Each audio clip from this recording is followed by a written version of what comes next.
চলে গেছিলাম মাওনার মধ্যে অন্যতম সুন্দর একটি রেস্টুরেন্টে, মন কাড়ার ডেকোরেশনে ভরপুর। অর্ডার করলাম ফ্রাইড রাইস। আসসালামু আলাইকুম, সকলে কেমন আছেন? আশা করছি সকলেই ভালো আছেন। আমরা বরাবরের মতো যানজটের শহর মাওনা চৌরাস্তা ফ্লাইওভার নিচ থেকে ভিডিও যাত্রা শুরু করি। এত রাতের বেলাও কিন্তু মাওনা চৌরাস্তা বেশ জমজমাট, যদিও রাত হয়ে গেছে অনেক, সবারই এখন বাসার ফেরার টাইম। আমাদের গন্তব্য যেহেতু মাওনা চৌরাস্তার প্রাণকেন্দ্রেই, তাই রাস্তা পার হয়ে চলে আসলাম আমাদের গন্তব্যের কাছে। মাওনা চৌরাস্তার মধ্যে কিন্তু রাস্তার চারিপাশে অনেক খাবারের দোকান পেয়ে যাবেন। চলে আসলাম আমাদের গন্তব্যের সামনে। সিঁড়ি ধরে আমরা হাঁটা শুরু করলাম উপরে ওঠার জন্য। সিঁড়িটাও কিন্তু তারা মোটামুটি লাইটিং করে দিয়েছে। সুজাই দেখতে পাচ্ছেন হাতের বাম সাইডে, এটা হচ্ছে তাদের ভিতরে ঢোকার রাস্তা। ভিতরে ঢুকেই আমরা একটি কর্নার নিয়ে বসে বললাম। রেস্টুরেন্টের একেবারেই কর্নারের সাইড। ভিতরে ঢুকে যেটা বুঝলাম একেবারেই ক্লোজ টাইম চলতেছে। ঢুকে দেখলাম ৩-৪ জন খাওয়া দাওয়া শেষ করে বার হবে। তাছাড়া ভিতরে আমাদের আর কোনো লোক চোখে পড়ে নাই, একমাত্র ওয়েটার এবং ক্যাশ কাউন্টারের লোক বাদ দিয়ে। কিছুক্ষণ পরেই চলে আসলো ওয়েটার এবং আমাদের খাবার আমরা অর্ডার করে দেই। আমাদের থেকে অর্ডার নিয়ে বললো যে 10 থেকে 15 মিনিটের মতো লেট হবে,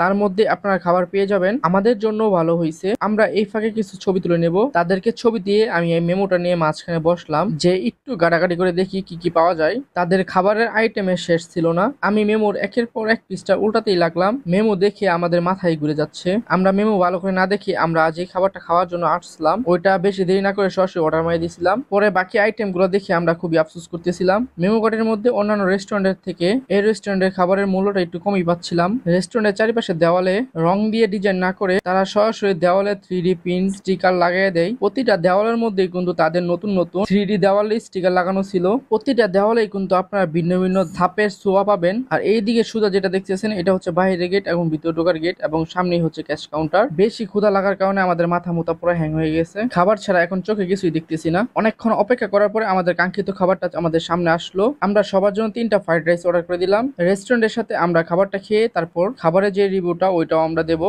বিসমিল্লাহ বলে আমরা খাওয়াটা শুরু করে দিই। মোটামুটি আমরা খাওয়া দাওয়া করার আগে থেকে আমাদের প্ল্যান ছিল আজকে ফ্রাইড রাইস খাবো সবাই মিলে, তাই আমাদের মেমো দেখতে আর বেশিক্ষণ দেরি হয় না। একজনে দেখি সবার আগে খাওয়া দাওয়া শেষ করে ফেলছে, তারপরে ওর পাশ থেকে ভিডিও করা শুরু করলো। আল্লাহর বান্দা অনেক ফাস্ট খেয়ে ফেলছে। আমি এখনো অর্ধেকও শেষ করতে পারি নাই। পেটের মধ্যে প্রচন্ড পরিমাণ ক্ষুধা ছিল, কিন্তু কেন জানি ফ্রাইড রাইস শেষ করতে করতে আমাদের দম বেরিয়ে যাচ্ছিল। মানে মনে হচ্ছে পেট খালি, কিন্তু আমাদের মুখ দিয়ে খাবার নামতেছিল না। তাই বেশি বেশি পানি খাওয়ার পরে কোনো মতো আমরা খাবারটা শেষ করি। খাওয়া দাওয়া চেক করে আমরা সবার কাছে পাই মাত্র 20 টাকা। এই 20 টাকার মাধ্যমে আমরা কিভাবে বিল পরিশোধ করব, কারো কোনো উপায় জানা থাকলে অবশ্যই কমেন্টে বলে যাবেন। যেহেতু তাদের ক্লোজ টাইম চলতেছিল, তারাও আর বেশি দেরি করে নাই, আমাদেরকে বিল ধরিয়ে দেয়। এখন আমরা বিল দেখে কানবো নাকি হাসবো নাকি দৌড় দেবো কিছুই বুঝতেছি না। বিল দিকে মাথায় ঘুরাচ্ছে। খাবার খাওয়ার মতো তো ইচ্ছা মতো খাবার খেলাম, কিন্তু বিলের কথা আমাদের মনেই ছিল না। পকেট ফাঁকা থাকলে রেস্টুরেন্টে আসলে যাওয়া হয় আর কি। কোনো মতো আজকে তাহলে বিলটা ম্যানেজ করি আমরা। ভিডিওটা যদি ভালো লাগে তাহলে একটি লাইক এবং কমেন্ট করে দিবেন। অবশ্যই নতুন ভিডিওর জন্য অপেক্ষা করবেন। সকলে ভালো থাকবেন, সুস্থ থাকবেন। আল্লাহ হাফেজ।